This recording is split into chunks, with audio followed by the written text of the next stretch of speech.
দেশজুড়ে জেএমবির সিরিজ বোমা হামলার 10 বছরও শেষ হয়নি বিচার কাজ। সাক্ষী হাজির করতে না পারায় দীর্ঘায়িত হচ্ছে বিচার। ভেজাল প্যারাসিটামল খেয়ে 76 শিশু মৃত্যুর ঘটনার 23 বছর পর আরেক ওষুধ কোম্পানির পরিচালক সহ 6 জনের 10 বছর করে কারাদণ্ড, প্রত্যেকের 2 লাখ টাকা জরিমানা। ভিসা না পাওয়ায় সকাল 9টার ফ্লাইটে হজে যেতে পারেননি সরকারি ব্যবস্থাপনার নির্ধারিত 419 যাত্রী।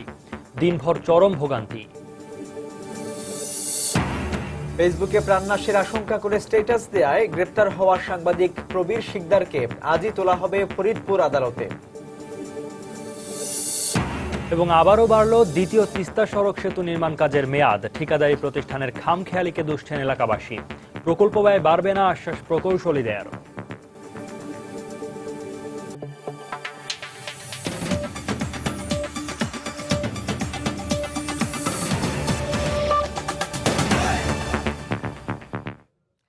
বাংলার সময় আপনাদের সঙ্গে আছি আমি সাজিদ রাজু এবং আমি সৌমিত্র শুভ্র। ভেজাল প্যারাসিটামল সিরাপ বাজারজাত মামলায় এবার ওষুধ কোম্পানি বিসিআই এর নির্বাহী পরিচালক সহ 6 কর্মকর্তাকে 10 বছর করে কারাদণ্ড দিয়েছেন আদালত। এছাড়া এই অভিযোগে অর্থদণ্ড দেওয়া হয়েছে 2 লাখ টাকা করে। সকালে ঢাকার বিভাগীয় স্পেশাল জজ এম আতোয়ার রহমান এই রায় দেন। এই সময় আদালতে দণ্ডপ্রাপ্ত প্রতিষ্ঠানটির পরিচালক শাহজাহান সরকার উপস্থিত থাকলেও বাকিরা পলাতক ছিলেন। পলাতকদের বিরুদ্ধে গ্রেপ্তারি পরোয়ানা জারি করেছেন আদালত। বিস্তারিত সাদিকুর রহমানের রিপোর্টে। 1990 থেকে 1992 সাল পর্যন্ত সময়ে ঢাকার শিশু হাসপাতালে বেড়ে যায় শিশু মৃত্যুর হার। সে সময় গণমাধ্যমে শিশু মৃত্যুর কারণ হিসেবে উঠে আসে ভেজাল প্যারাসিটামল সেবনের বিষয়টি। ওষুধ প্রশাসনের নির্দেশে ওষুধ প্রস্তুতকারী প্রতিষ্ঠান বিসিআই ও অ্যাডফ্লেমের প্রস্তুতকৃত প্যারাসিটামলের নমুনা পরীক্ষা করা হলে এতে ডাইইথিলিন গ্লাইকল নামক বিষাক্ত পদার্থের উপস্থিতি পাওয়া যায়। এই ঘটনায় 1992 সালের 18 নভেম্বর তৎকালীন ওষুধ প্রশাসনের পরিদর্শক আবুল খায়ের চৌধুরী বিসিআই এর 6 কর্মকর্তার বিরুদ্ধে আদালতে মামলা করেন। দীর্ঘ 23 বছর পর মামলার রায়ে অভিযুক্ত 6 কর্মকর্তাকে সাজা দিয়েছেন আদালত। আমরা প্রমাণ করতে সক্ষম হয়েছি যে আসামিরা ভেজাল প্যারাসিটামল তৈরি করে অপরাধ করেছে। বিগত আজকে এই মামলার রায় প্রদান করেছেন। আসামিদের বিরুদ্ধে 10 বছর কারাদণ্ড এবং 2 লক্ষ টাকা জরিমানা, অনাদায়ে 6 মাস কারাদণ্ড দিয়েছেন। এই রায়ের বিরুদ্ধে উচ্চ আদালতে আবেদন করবেন আসামি পক্ষ। মামলাটা প্রমাণ হয় নাই, তারপরেও মাননীয় আদালত সাজা দিয়েছেন, তা আমরা তাদেরকে সাজেশন দিয়েছি যে হাইকোর্টে যাওয়ার জন্য, আপিল করার জন্য। প্যারাসিটামল সিরাপ তৈরিতে মূল দ্রাবক হিসেবে ব্যবহার হয়ে থাকে প্রোপাইলিন গ্লাইকল। তবে মামলার অভিযোগে বলা হয় বিসিআই কোম্পানির সস্তায় প্রস্তুতকৃত ভেজাল প্যারাসিটামল সিরাপে ব্যবহার করা হয় ডাইইথিলিন গ্লাইকল নামক বিষাক্ত উপাদান। মূলত চামড়া শিল্পে ব্যবহৃত এই বিষাক্ত উপাদানটি শিশুর কিডনি বিকল করে দেয়। ভেজাল ওষুধ তৈরির অপর একটি মামলায় গত বছরের 22 জুলাই অ্যাডফ্লেম নামক ওষুধ কোম্পানির 3 কর্মকর্তাকে 10 বছর করে সশ্রম কারাদণ্ড দেন আদালত। সাদিকুর রহমান, সময় সংবাদ, ঢাকা। ভিসা সংক্রান্ত জটিলতায় সরকারি ব্যবস্থাপনার নির্ধারিত 419 জন যাত্রী সকাল 9টার ফ্লাইটে সৌদি আরব যেতে পারেননি। তবে জটিলতা কাটিয়ে আজ মধ্যরাতে 3:30 ফ্লাইটে পাঠানোর ব্যবস্থা শেষ পর্যায়ে বলে জানিয়েছে আশকোনা হজ ক্যাম্পের সহকারী হজ অফিসার আব্দুল মালেক। সকাল 9:05 ফ্লাইটে টিকিট কাটা থাকলেও নির্ধারিত সময়ে ভিসা না পাওয়ায় বিমান বাংলাদেশ এয়ারলাইন্সের ওই ফ্লাইটে যেতে পারেননি যাত্রীরা। এতে চরম ভোগান্তিতে পড়েন তারা। পরে ভিসা হয়েছে এমন যাত্রীদের নিয়ে জেদ্দার উদ্দেশ্যে ছেড়ে যায় বিমান। হজ তথ্য কেন্দ্র থেকে জানানো হয়েছে জটিলতা কাটিয়ে আজ রাতের মধ্যেই যাত্রীদের সৌদি আরব পাঠানোর ব্যবস্থা করা হবে।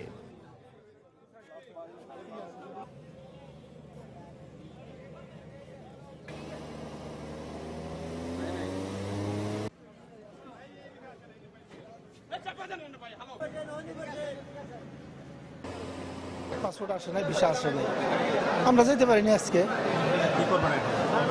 আর কি এখন হজ অফিসে যোগাযোগ করলাম, কয় আমরা চেষ্টা করতেছি। যারা মৌলবি জমা দিচ্ছে তারা যেতে পারতেছে না। আচ্ছা, তারা এন্ট্রি করে নাই। তারা এক জায়গায় 5টা চিঠি দিয়েছে আমাদেরকে, আগে আপনারা মৌলবি জমা দিবেন, পরে ডাটা এন্ট্রি হবে। সৌদি গভর্নমেন্ট পররাষ্ট্র মন্ত্রণালয় সবার সাথে করে মোটামুটি ফায়সালা হয়ে গেছে। এখন আমাদের ভিসা স্ট্যাম্পেল হচ্ছে, ভিসা এখন হচ্ছে।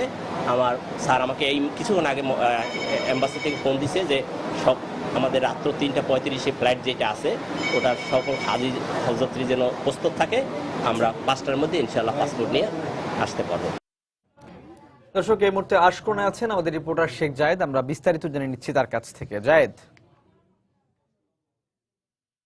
জানেন যে ভিসার জটিলতায় অনেকেই মানে হজে যাওয়া এবং ফ্লাইট হজের শিডিউল থাকার পাওয়ার পরও কিন্তু হজে যাওয়া অনিশ্চিত হয়ে পড়েছে এবং অনেকেই জানেন না যে কখন তাদের হজের শিডিউল আছে, তাদের ফ্লাইটের শিডিউল আছে, কিন্তু ভিসা না পাওয়ার কারণে তারা কখন হজে যাবেন এমন একটি অনিশ্চয়তার মধ্যে কিন্তু সকাল 9টা 5 মিনিটে যে ফ্লাইটটি ছিল সেই ফ্লাইটটিতে 419 জন যাওয়ার কথা ছিল, তারা যেতে পারেননি এবং যে 419 জন ভিসার জটিলতা যেতে পারেননি তারা আজকে রাত 3টা 35 মিনিটে জেদ্দার উদ্দেশ্যে এখান থেকে ঢাকা ত্যাগ করবেন এবং সেই ফ্লাইটে কিন্তু অন্যরা গিয়েছেন, অন্য 375 জনকে পাঠানো হয়েছে।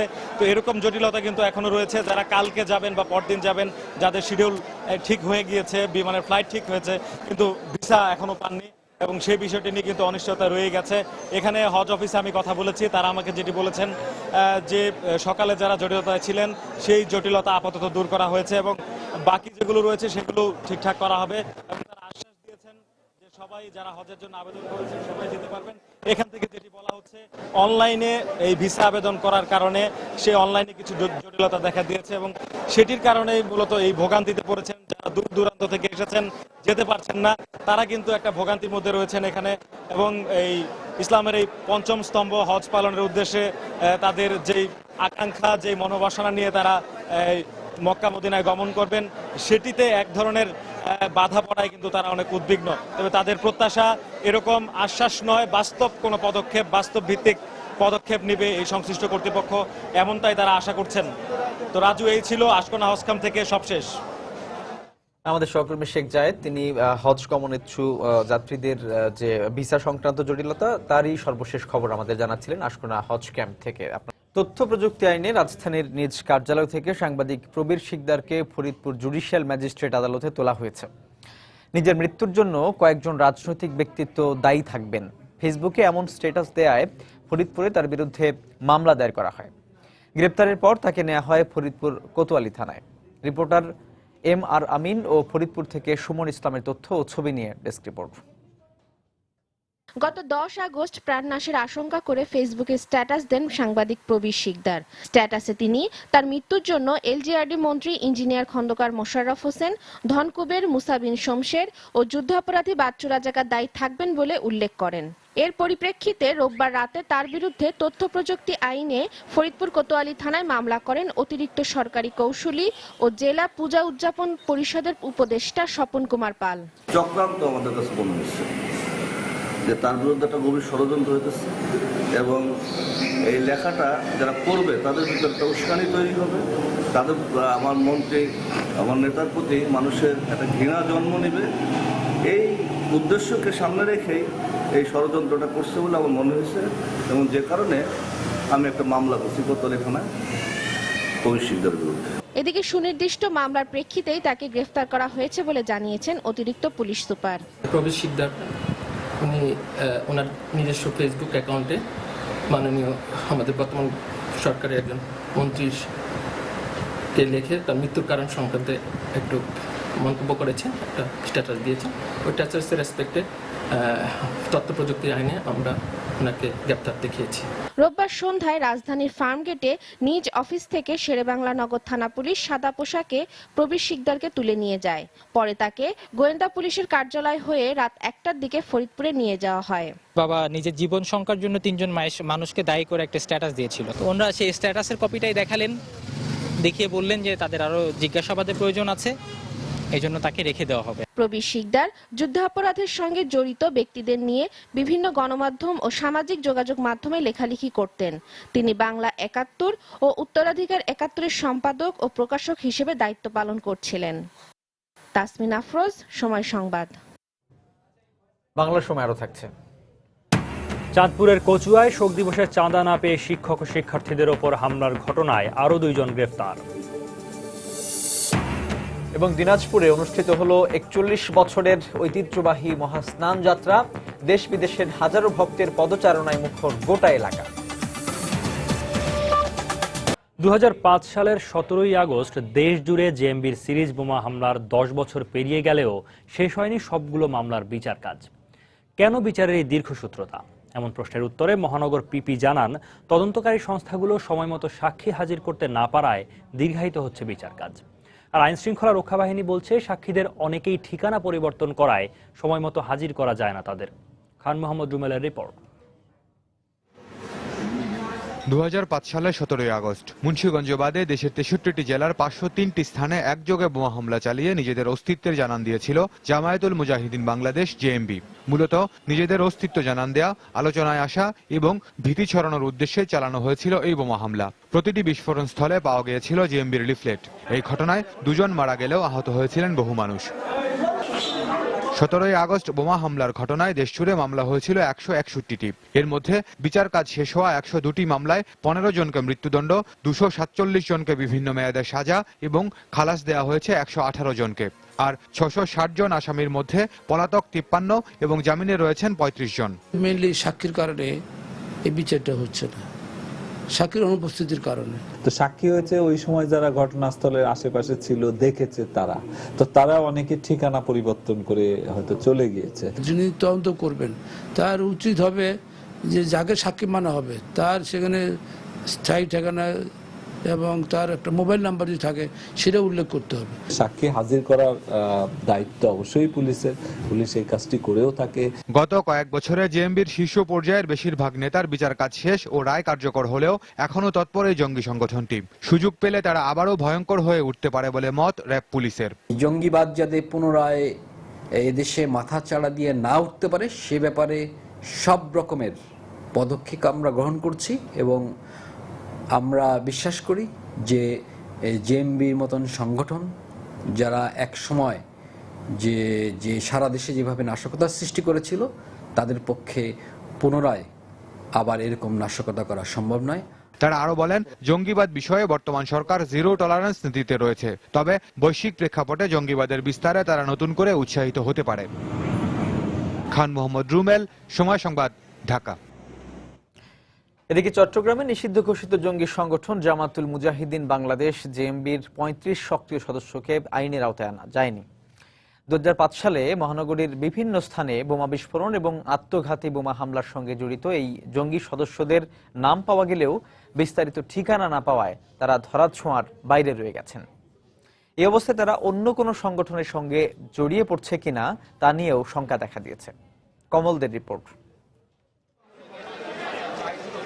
2005 সালের 17 আগস্ট চট্টগ্রামের 20টি স্থান সহ দেশের 63 জেলায় একযোগে বোমার বিস্ফোরণ ঘটিয়ে নিজেদের শক্তির জানান দেয় জেএমবি। সারা দেশে বিস্ফোরণ ঘটানোর জন্য বোমা তৈরি বিস্ফোরক পাঠানো হয়েছিল চট্টগ্রাম থেকেই। এরপর পুরো বছর ধরে চট্টগ্রামের বিভিন্ন স্থানে বোমা হামলা চালায় জঙ্গি সংগঠনটি। আর এ সময় চিহ্নিত করা হয় অন্তত 60 জঙ্গি সদস্যকে, কিন্তু এর বিশাল একটি অংশ রয়ে যায় ধরাছোঁয়ার বাইরে। 17টি মামলায় প্রায় 50 থেকে 60 জন আসামি ছিল, তাদের বেশ কিছুকে আমরা আটক করেছিলাম এবং দেশের বিভিন্ন স্থানে বেশ কিছু জঙ্গি আটক হয়েছিল। এছাড়া আমরা 35 থেকে 36 জনকে আমরা আইডেন্টিফাই, নাম ঠিকানা পেলেও তাদের ঠিকানাটা আমরা আইডেন্টিফাই করতে পারি নাই বলে তখন আমরা তাদেরকে আইনের আওতায় আনতে পারি নাই। এক্ষেত্রে চিহ্নিতদের আইনের আওতায় আনার মাধ্যমে জঙ্গিদের লাগাম টানতে না পারায় দেশের জঙ্গি তৎপরতা বেড়ে যাওয়ার আশঙ্কা আইনজীবীদের। শনাক্ত করা, এটা আইনের মানে তাদেরকে সাজা দেওয়া, তাদের বিরুদ্ধে কথা বলা, তাদের সাক্ষী উপস্থাপনের ক্ষেত্রে আমাদের অনেক জটিলতা সৃষ্টি করে, আইনের বিভ্রাট সৃষ্টি করে এবং যথাযথ সাক্ষী প্রমাণের অভাবে মামলা খারিজ হওয়ার সম্ভাবনা বেশি থাকে। গ্রেপ্তার না করলে তো এটা দুর্ভাগ্য, তাহলে তো জঙ্গি তৎপরতা বেড়ে যাবে, এটা তো আপনার থামা যাবে না। তবে পুলিশের এই শীর্ষ কর্মকর্তা বলছেন, পলাতক জঙ্গিদের গ্রেপ্তারে পুলিশের তৎপরতা থেমে নেই। তারা অন্য কোনো জঙ্গি সংগঠনে যোগ দিয়েছে কিনা বা তাদের যে জঙ্গি তৎপরতা সেটি অব্যাহত আছে কিনা সেটি খুঁজে দেখার জন্য এটা আমাদের যে গোয়েন্দা তৎপরতা সেটি অব্যাহত আছে এবং এ ধরনের কাউকে পাওয়া গেলে তাৎক্ষণিকভাবে আমরা তাদেরকে গ্রেফতার করব। ইতিমধ্যে আমরা একজনকে গ্রেফতার করেছি। চিহ্নিত 35 জঙ্গিকে আইনের আওতায় আনতে না পারার পাশাপাশি গ্রেফতারকৃত আরো কয়েকজন জঙ্গি জামিনে মুক্তি পেয়ে পলাতক রয়েছে। কমল দে, সময় সংবাদ, চট্টগ্রাম। বিচারকরা বর্তমানে স্বাধীনভাবে বিচার কাজ পরিচালনা করতে পারছেন বলে মন্তব্য করেছেন প্রধান বিচারপতি সুরেন্দ্র কুমার সিনহা। দুপুরে নাটোর জেলা আইনজীবী সমিতির সংবর্ধনা অনুষ্ঠানে তিনি একথা বলেন। এ সময় বিচার বিভাগের স্বাধীনতা রুখে দিতে একটি মহল ষড়যন্ত্র করছে বলেও মন্তব্য করেন তিনি। দিবসে খালেদা জিয়ার জন্মদিন উদযাপনের জবাব 2019 সালের নির্বাচনে ভোটের মাধ্যমে জনগণ দেবে বলে মন্তব্য করেছেন স্বাস্থ্যমন্ত্রী মোহাম্মদ নাসিম। বিকেলে চট্টগ্রাম মেডিকেল কলেজের বীরুত্তম শাহ আলম মিলনায়তনে স্বাধীনতা চিকিৎসক পরিষদ আয়োজিত শোক সভায় তিনি একথা বলেন। একজন মহানায়কের শোকাহত দিবসে তিনি কিভাবে কি কারণে এই ধরনের কেক কেটে আলোক সজ্জা করে তিনি উৎসব করতে পারে বলেন? এর বিচার বাংলার জনগণ ইনশাআল্লাহ করবে। আগামী 2019 সালের নির্বাচনে বাংলার জনগণ ইনশাআল্লাহ ভোট দিয়ে এই লজ্জাজনক কাজের জবাব দেবে। এখন উপজেলায় ইউনিয়নে ডাক্তার আছে কিনা খোঁজ নেবেন। খালি টেলিফোনে খবর নিলে হবে না। আমার এখানে গরিব চিকিৎসকরা রুগীরা আসবে, তা ফিরে যাবে, তা হতে পারে না। চাঁদপুরে শোক দিবসের জন্য চাঁদা না দেয়ায় ভুইয়ারা উচ্চ বিদ্যালয়ের শিক্ষক ও শিক্ষার্থীদের ওপর হামলার ঘটনায় এ পর্যন্ত 7 জনকে গ্রেফতার করেছে পুলিশ। পুলিশ জানায় বিকেল 3:30টার দিকে মামলার অন্যতম আসামি মনির এবং লিটন নৌপথে ঢাকায় পালিয়ে আসার চেষ্টা করে। এ সময় মেঘনা নদীর মোহনপুর এলাকা থেকে তাদের গ্রেফতার করা হয়। এর আগে গতকাল সন্ধ্যায় কচুয়ার ভুইয়ারা এলাকায় তল্লাশি চালিয়ে আসামি মোজাম্মেলকে গ্রেফতার করা হয়। এছাড়া রাতভর অভিযান চালিয়ে আরও 4 জনকে গ্রেফতার করে পুলিশ। মূলত শোক দিবসে চাঁদার দাবিতে ভুইয়ারা উচ্চ বিদ্যালয়ের শিক্ষক ও শিক্ষার্থীদের ওপর হামলা চালায় সন্ত্রাসীরা। এই ঘটনায় 8 জনের নাম উল্লেখ সহ 25 জনের বিরুদ্ধে কচুয়া থানায় দায়ের করা মামলার প্রেক্ষিতে এই 7 জনকে গ্রেফতার করা হয়।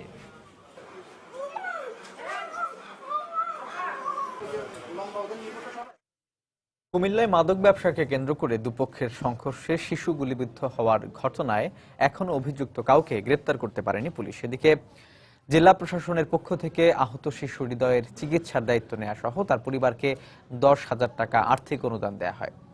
দুপুরে কুমিল্লা মেডিকেল কলেজ হাসপাতালে হৃদয়কে দেখতে এসে কথা জানান জেলা প্রশাসক হাসানুজ্জামান কল্লোল। এদিকে অস্ত্রোপচারের পর শিশু হৃদয় আশঙ্কামুক্ত বলে জানিয়েছেন চিকিৎসকরা। অন্যদিকে এই ঘটনায় অভিযুক্তদের দ্রুত গ্রেপ্তারের আশ্বাস দিয়েছে পুলিশ প্রশাসন। গতকাল জেলা শহরের শুভপুর এলাকায় দুপক্ষের সংঘর্ষে গুলিবিদ্ধ হয় 5 বছরের শিশু হৃদয়। এই ঘটনায় নাদিম নামে একজনের নাম উল্লেখ করে অজ্ঞাত বেশ কয়েকজনের বিরুদ্ধে মামলা করেন শিশুটির বাবা।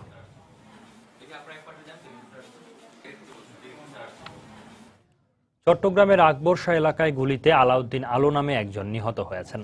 তবে র্যাবের দাবি তিনি ইয়াবা ব্যবসায়ী এবং বন্দুকযুদ্ধে তার মৃত্যু হয়েছে। র্যাব 7-এর অধিনায়ক লেফটেন্যান্ট কর্নেল মিফতাউদ্দিন আহমেদ জানান, ইয়াবা ব্যবসায়ী আলো ইয়াবার চালান পাচার করছে এমন সংবাদের ভিত্তিতে ভোরে নগরীর আকবরশাহ এলাকায় অভিযান চালানো হয়। এ সময় র্যাবের উপস্থিতি টের পেয়ে ইয়াবা ব্যবসায়ীরা গুলি চালালে র্যাবও পাল্টা গুলি ছোড়ে। প্রায় 15 মিনিট বন্দুকযুদ্ধের পর র্যাব ঘটনাস্থল থেকে আলোর লাশ উদ্ধার করে।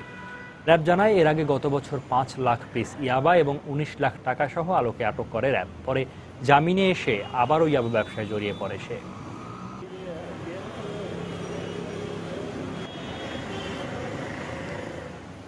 টহল দলকে লক্ষ্য করে গুলিবর্ষণ শুরু করে।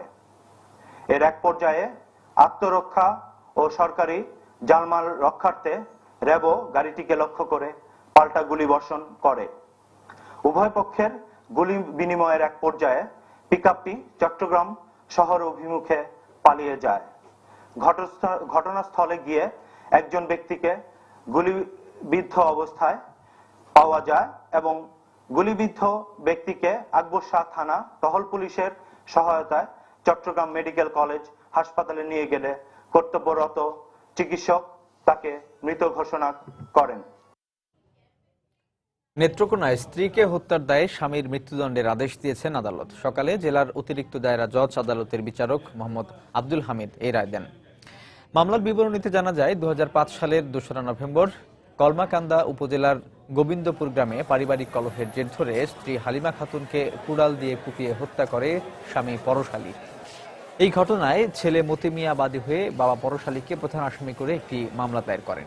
দীর্ঘ বিচার প্রক্রিয়া শেষে আসামি পরশ আলীকে দোষী সাব্যস্ত করে তার মৃত্যুদণ্ডের আদেশ দেন আদালত।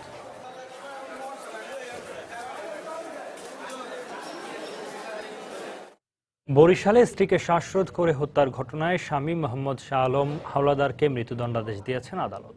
সকালে বরিশাল জেলা ও দায়রা জজ আদালতের বিচারক মোহাম্মদ আনোয়ারুল হক এই আদেশ দেন। মামলার বিবরণী থেকে জানা যায় 2009 সালের 21 জানুয়ারি বানারীপাড়া উপজেলার বিশাকান্দি গ্রামে পরকীয়া সম্পর্কের জের ধরে স্ত্রী লাইজু বেগমকে শ্বাসরোধ করে হত্যা করে শাহ আলম। ঘটনার পরদিন লাইজুর ভাই দুলাল হোসেন বাদী হয়ে বানারীপাড়া থানায় একটি হত্যা মামলা দায়ের করেন। এই ঘটনায় অভিযুক্ত আরও 2 জনকে বেকসুর খালাস দিয়েছেন আদালত।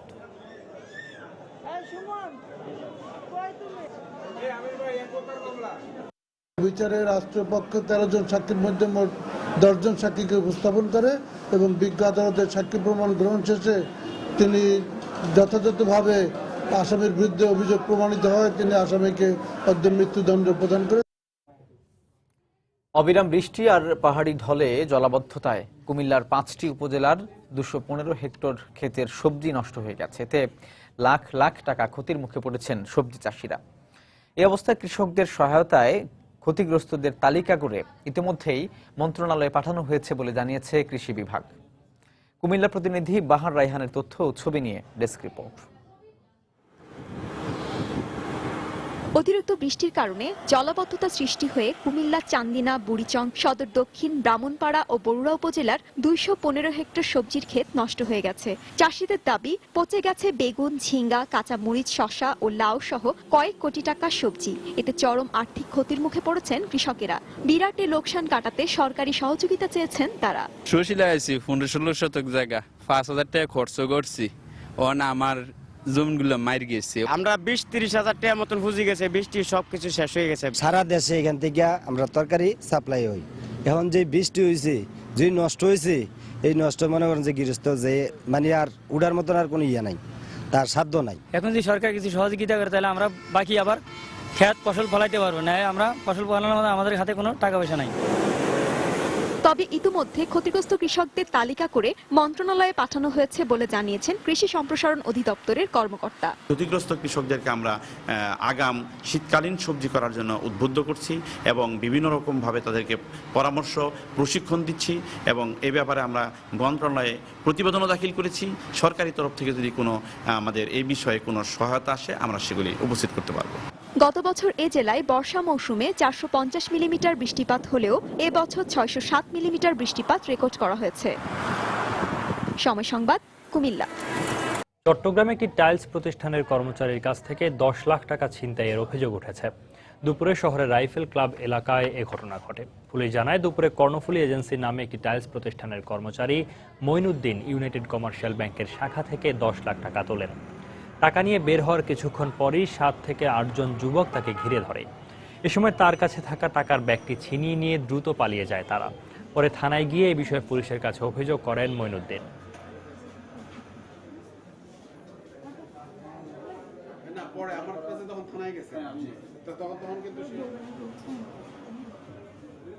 সাত 8 জন ছেলে তাকে ঘিরে ধরে।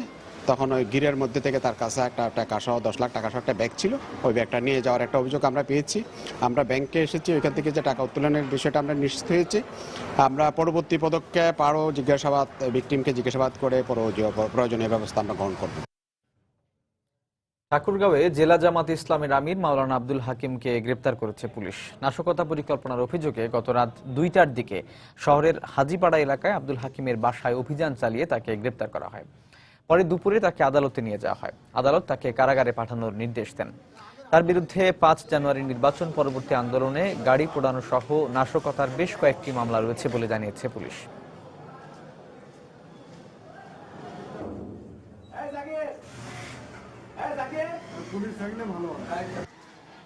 ব্রাহ্মণবাড়িয়ায় পিকআপ ভ্যান ছিনতাইয়ের কয়েক ঘন্টার মধ্যেই জড়িত 3 জনকে আটক করেছে পুলিশ। এ সময় ছিনতাই করা পিকআপ ভ্যানটিও উদ্ধার করা হয়।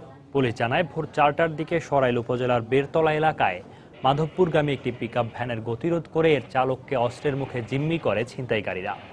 এ সময় পিকআপ ভ্যানটি ছিনিয়ে নিলে সঙ্গে সঙ্গে হাইওয়ে পুলিশকে জানান চালক জসিম মিয়া। খবর পেয়ে পুলিশ অভিযান চালিয়ে ছিনতাইকারী চক্রের 3 সদস্যকে আটক করে। এ সময় ইন্টারনেটের রাউটার প্রযুক্তি কাজে লাগিয়ে ব্রাহ্মণবাড়িয়ার ট্যাঙ্কের পার এলাকা থেকে পিকআপ ভ্যানটি উদ্ধার করা হয়।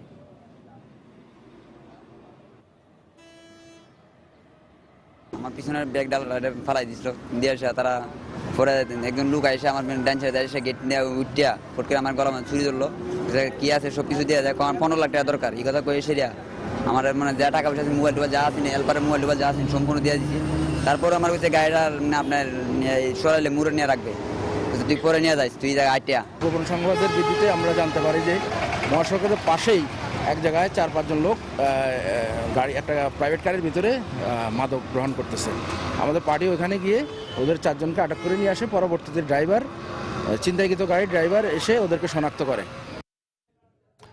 নরসিংদীর মনোহরদী উপজেলায় আশঙ্কাজনক হারে বেড়ে গেছে ডাকাতির ঘটনা। এই অবস্থায় ডাকাত আতঙ্কে রাত পার করছেন স্থানীয়রা।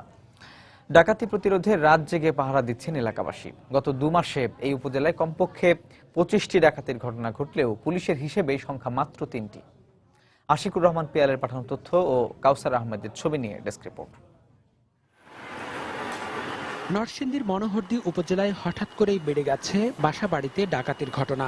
সংঘবদ্ধ ডাকাতরা বাসার গ্রিল ও তালা কেটে ঘরে ঢুকেও অস্ত্রের মুখে লোকজনকে জিম্মি করে টাকাসহ মালামাল লুট করে নিচ্ছে। গত 2 মাসে ডাকাতের হামলায় আহত হয়েছে সাধারণ মানুষ, সাংবাদিক, এমনকি পুলিশও। ছেলেটা হঠাৎ চিৎকার মারছে, 1 মিনিটের ভিতর দরজা হুক ভাঙ্গা ভিতরে আইই আমার বাড়ি শুরু করছে। বাড়ি দেওয়ার পর আমি উঠছি, উঠার পরে আমার বলতেছে যদি একটা চিৎকার দেস দাও দাও তোর ছেলের এখন জবাই করে ফেলাবো। সবাই কাছ থেকে জিম্মি করে টাকা পয়সা বাড়িতে ছিল সবকিছু নিয়ে গেছে। আজকে আমার বাড়িতে এলো, আরেকদিন আরেক বাড়িতে এলো, এইভাবেই তো আমাদেরকে নিশ্চয় করে দিতেছে। 60-70 বছরের মধ্যে কোনো ডাকাতি হয়েছে বলে মনে হয় না, কিন্তু বর্তমানে ডাকাতি প্রবণতা অনেক বাইরে গেছে। স্থানীয়দের দাবি, গত 2 মাসে এই উপজেলায় কমপক্ষে 25টি ডাকাতির ঘটনা ঘটেছে। তবে পুলিশি ঝামেলার কারণে ডাকাতির ঘটনায় মামলা দায়ের করতে আগ্রহ প্রকাশ করেন না ভুক্তভোগীরা। সন্ধ্যা হলেই ডাকাত আতঙ্কে মনোহরদী উপজেলার সব রাস্তাঘাট নীরব হয়ে যায়।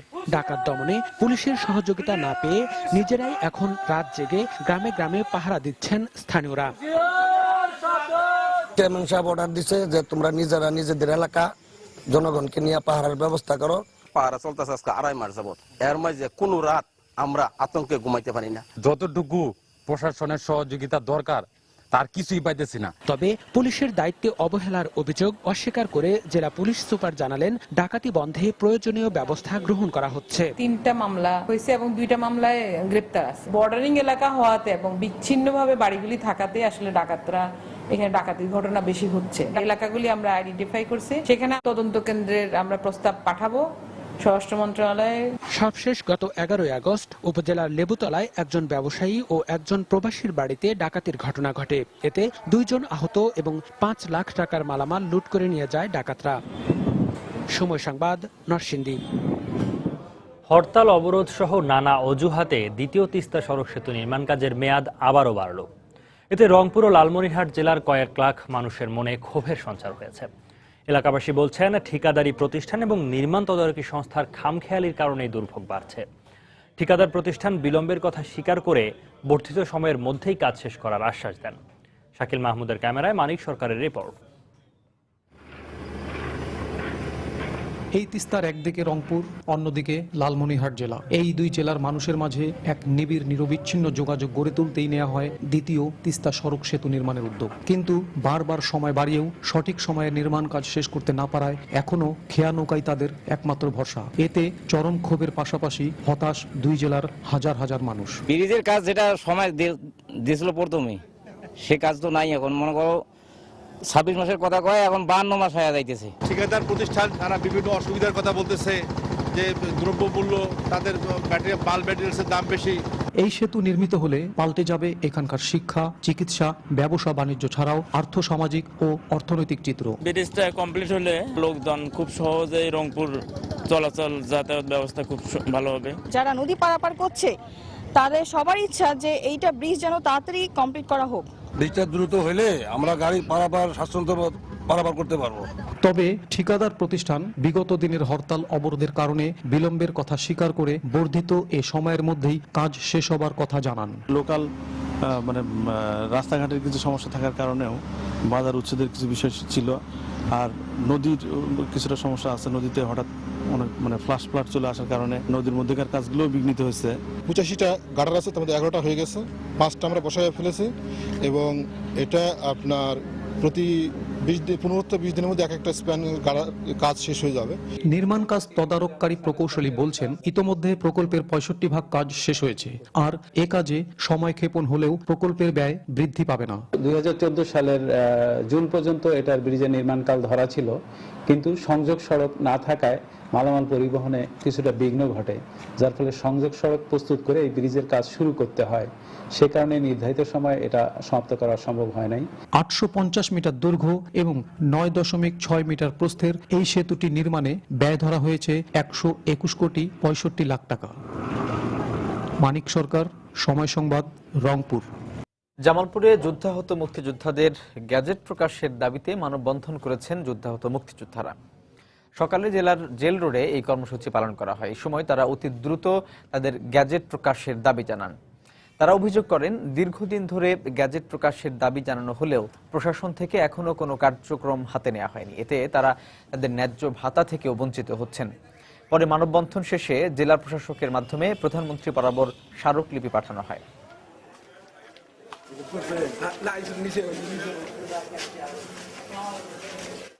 সিলেট কৃষি বিশ্ববিদ্যালয়ে ৮৪ জন শিক্ষক কর্মকর্তার বিরুদ্ধে বিএনপিপন্থী শিক্ষকদের করা রিটের প্রতিবাদে কর্মবিরতি পালন করেছেন মুক্তিযুদ্ধের সপক্ষের শিক্ষক কর্মকর্তা কর্মচারীরা। সকাল 11:30টার দিকে প্রশাসনিক ভবনের গেট বন্ধ করে এ কর্মসূচি পালন করেন তারা। এ সময় আন্দোলনকারী শিক্ষকরা অবিলম্বে রিট প্রত্যাহারের দাবি জানান। এছাড়া দাবি মানা না হলে আরও কঠোর কর্মসূচি গ্রহণ করা হবে বলেও হুঁশিয়ারি দেন তারা। বেলা 1টা পর্যন্ত তাদের কর্মবিরতি চলে। 2013 সালে 5টি সার্কুলারের মাধ্যমে সিলেট কৃষি বিশ্ববিদ্যালয়ে শিক্ষক এবং বিভিন্ন পদে কর্মচারী নিয়োগ দেওয়া হয়। এই নিয়োগ অবৈধ উল্লেখ করে একই বছরের অক্টোবর মাসে আদালতে রিট করেন বিএনপিপন্থী শিক্ষক কর্মকর্তা কর্মচারীরা।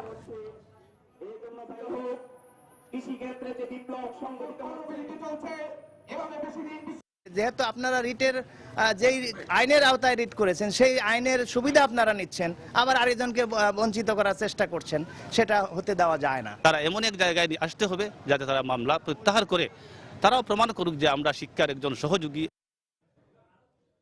নাটোরের নাহিদ নামে এক মানব পাচারকারীকে আটক করেছে পুলিশ। সকালে শহরের ভবানীগঞ্জ বাসস্ট্যান্ড এলাকা থেকে তাকে আটক করা হয়। পুলিশ জানায়, নাটোরের হাসান আলীকে ব্রুনাই পাঠানোর কথা বলে তার কাছ থেকে প্রায় 1.5 লক্ষ টাকা হাতিয়ে নেয় যশোরের নাহিদ। পরে আজ সকালে ভুয়া কাগজপত্র দেখিয়ে তাকে ঢাকায় নিয়ে যাওয়ার চেষ্টা করে সে। এতে সন্দেহ হলে হাসান তার পরিবারকে বিষয়টি জানায়। এ সময় পরিবারের লোকজন পুলিশকে জানালে তারা শহরের ভবানীগঞ্জ বাসস্ট্যান্ডে একটি যাত্রীবাহী বাস থেকে নাহিদকে আটক করে।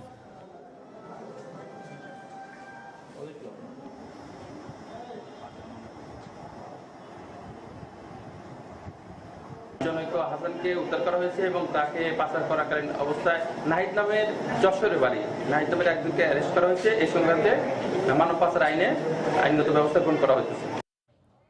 রাজবাড়ীতে যাত্রীবাহী বাসের চাকা ফেটে নিয়ন্ত্রণ হারিয়ে রাস্তার পাশে বসতবাড়িতে ঢুকে পড়ায় এক পুলিশ কনস্টেবল সহ 11 জন আহত হয়েছেন। সকালে জেলা সদরের দৌলতদিয়া কুষ্টিয়া মহাসড়কে এ দুর্ঘটনা ঘটে। পুলিশ জানায়, সকালে দৌলতদিয়াগামী একটি যাত্রীবাহী বাস মহাসড়কের চন্দনী উপজেলা ইউনিয়ন পরিষদের সামনে আসলে হঠাৎ গাড়িটির চাকা ফেটে যায়। এতে গাড়ির চালক নিয়ন্ত্রণ হারিয়ে ফেললে বাসটি রাস্তার পাশের বসতবাড়িতে ঢুকে পড়ে। এ সময় একজন পুলিশ কনস্টেবল সহ বাসের অন্তত 11 জন যাত্রী গুরুতর আহত হন। পরে ফায়ার সার্ভিসের সদস্যরা আহতদের উদ্ধার করে সদর হাসপাতালে ভর্তি করেন। আহতদের মাঝে 2 জনের অবস্থা আশঙ্কাজনক বলে জানিয়েছেন চিকিৎসক।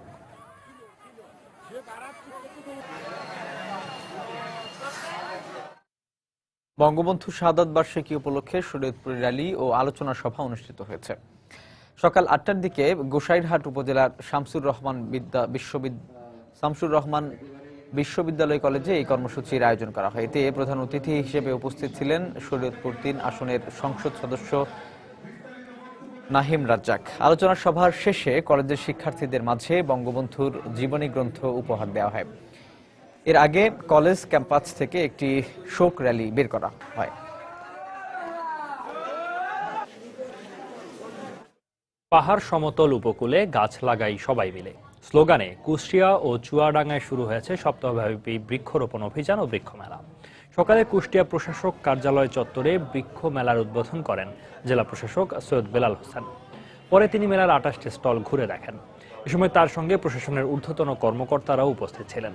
এবার জেলায় 10 লক্ষ গাছ লাগানোর লক্ষ্য নির্ধারণ করা হয়েছে।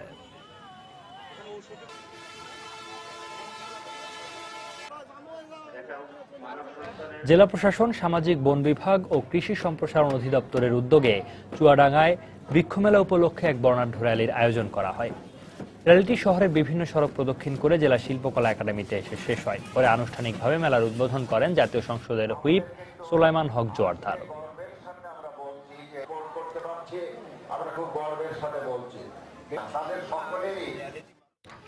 নানা আনুষ্ঠানিকতা আর উৎসাহ উদ্দীপনার মধ্য দিয়ে দিনাজপুরে অনুষ্ঠিত হল সনাতন ধর্মাবলম্বীদের মহাত্রিপুরারি কৈলাসপতির মহাস্নান যাত্রা।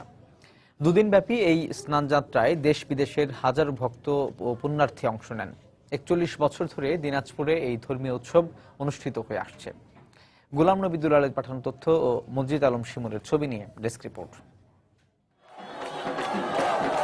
প্রতি বছর শ্রাবণ মাসের শেষে দিনাজপুর শহরের শিব মন্দিরে অনুষ্ঠিত হয় মহাত্রিপুরারি কৈলাসপতির মহাস্নান যাত্রা। হিন্দু ধর্মাবলম্বীদের এই মহাস্নান যাত্রাকে কেন্দ্র করে হাজারো ভক্তের আগমনে মুখরিত হয়ে ওঠে দিনাজপুর শহরের আনন্দসাগর শিব মন্দির। সোমবার সকালে পুনর্ভবা নদীতে স্নান শেষে সেই জল নিয়ে পায়ে হেঁটে শহরের শিব মন্দিরে আসেন ভক্তরা। এরপর শিব মন্দিরের চারপাশে 7 পাক ঘুরে পুনর্ভবা থেকে আনা পবিত্র জল দিয়ে স্নান করানো হয় কৈলাসপতি শিব মূর্তিকে। পরে বিতরণ করা হয় প্রসাদ। এ সময় নাচে গানে মন্দির প্রাঙ্গণ মাতিয়ে তোলেন ভক্তরা। আয়োজকরা জানান, শুধুমাত্র দেশেই নয়, ভারত থেকেও ভক্ত ও পুণ্যার্থীরা আসেন মহাস্নান যাত্রায় অংশ নিতে। আমাদের শিব বাবা খুব জাগ্রত, এখানে পূজা করলে সব মানতে পূরণ হয়। ভক্তি নিয়ে আমরা সবাই আসি, জড়ো হই, একসাথে সবাই আসি। 36 মাইল হাটে আসে আমরা আজকে আনন্দসাগর বাবার মাথায় জল ঢাললাম। मन वासना सब कोई पूर्ण करता है अपना, মানে जो मांगता है बाबा का बस बाबा पूर्ण कर देता है। পায়ে হাটে লোক নিয়ে আসে এবং আসে এখানে থাকে ভোরবেলা জল দিয়ে বাবাকে স্মরণ সম্পূর্ণ করে পূজা হয়। এদিকে দেশে বিদেশের হাজারো ভক্তের নিরাপত্তা নিশ্চিতে পর্যাপ্ত ব্যবস্থা গ্রহণ করেছে আইন শৃঙ্খলা রক্ষা বাহিনী। পুলিশ প্রশাসনের পক্ষ থেকে এই অনুষ্ঠানকে নির্বিঘ্ন এবং নিরাপদ করতে ব্যাপক নিরাপত্তামূলক ব্যবস্থা গ্রহণ করা হয়েছে। এই মহাস্নান যাত্রাকে কেন্দ্র করে শিব মন্দির প্রাঙ্গণে 2 দিনের মেলার আয়োজন করা হয়। সময় সংবাদ, দিনাজপুর। বাংলার সময়ের এ পর্যায়ে শীর্ষ সংবাদ জানিয়ে দিচ্ছি আরেকবার। দেশ জুড়ে জেএমবির সিরিজ বোমা হামলার 10 বছরেও শেষ হয়নি বিচার কাজ। সাক্ষী হাজির করতে না পারায় দীর্ঘায়িত হচ্ছে বিচার। ভেজাল প্যারাসিটামল খেয়ে 76 শিশু মৃত্যুর ঘটনার 23 বছর পর আরেক ওষুধ কোম্পানির পরিচালক সহ 6 জনের 10 বছর করে কারাদণ্ড, প্রত্যেকের 2 লাখ টাকা করে জরিমানা। ভিসা না পাওয়ায় সকাল 9টার ফ্লাইটে হজে যেতে পারেননি সরকারি ব্যবস্থাপনার নির্ধারিত 419 জন যাত্রী। দিন ভর চরম ভোগান্তি। ফেসবুকে প্রাণনাশের আশঙ্কা করে স্ট্যাটাস দেয়ায় গ্রেফতার হওয়া সাংবাদিক প্রবীর শিকদারকে কারাগারে পাঠানোর নির্দেশ ফরিদপুর আদালতের। এবং আবারও বাড়ল দ্বিতীয় তিস্তা সড়ক সেতু নির্মাণ কাজের মেয়াদ। ঠিকাদারি প্রতিষ্ঠানের খামখেয়ালিকে দুষছেন এলাকাবাসী। প্রকল্প ব্যয় বাড়বে না, আশ্বাস প্রকৌশলীদের। এই ছিল বাংলার সময়ে। যে কোনো খবর পেতে ভিজিট করুন সময়নিউজ.tv। এছাড়া এই মাত্র পাওয়া খবর আপনার মোবাইলে পেতে SMS করুন *SN লিখে পাঠিয়ে দিন 16242 নম্বরে। আর সঙ্গে থাকুন সময়ে।